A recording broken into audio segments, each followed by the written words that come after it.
Hello, good morning सगळ्यांना. आजची सकाळ जरा लवकरच झाली होती. म्हटलं लवकर उठलंयच तर काम करून घेऊया. मग काय सकाळी उठल्यावर मी पहिले स्वयंपाक करायला घेतला. त्याच्यानंतर खडे मसाले वगैरे टाकले. कांदा, टोमॅटो, कढीपत्ता सगळं टाकला. त्याच्यामध्ये मसाला टाकला आणि घरातले सगळे आपले बेसिक्स मसाले त्याच्यामध्ये टाकले आणि आज मी बनवणार होती वाटाणा बटाट्याची भाजी.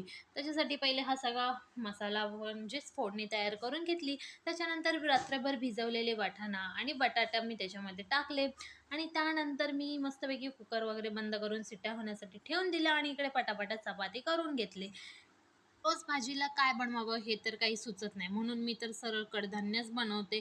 जर एखादी पालेभाजी असेल तर मी कधीतरी बनवते, नाहीतर मी डायरेक्ट कडधान्याचं ऑप्शन निवडते. मस्त अशी चपाती पण मी करून घेतली आणि मस्त माझ्या चपात्या ना टम्म असे फुगतात, कारण मी पीठ आहे ना पहिलेच मळून ठेवते. मग जोपर्यंत मी भाजी करते ना तोपर्यंत पिठाला मस्तपैकी रेस्ट मिळतो, त्याच्यामुळे छान अशा चपात्या टम्म फुगतात.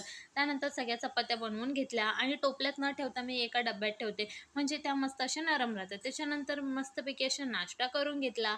आज नाश्त्याला होता मेंदूवडा. त्याच्यानंतर ना मला आज केस धुवायची होती, म्हणून मी ना पहिले हेअर ऑइल केला, कारण मी रात्री केलाच नव्हता. मस्त असे केस वगैरे धुतले, अंघोळ केली, त्यानंतर सनस्क्रीन लावली आणि ऑफिसला जायची माझी गडबड चालूच होती. तरी पण मी व्हिडिओ शूट करत होते.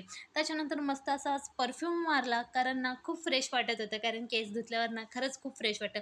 त्याच्यानंतर आज इयरिंगमध्ये माझ्याकडे हे 2 ऑप्शन होते, पण हा गोल्डनवाला जात नव्हता, म्हणून मी हे सिल्वरवाले घातले. लगदा है शहर रुक जांदा तेरी गल्लां दा नशा हो गया दिल मेरा बेवजह खो गया रातां नूं तेरा चेहरा दिसदा सजना मैं तेरा हो गया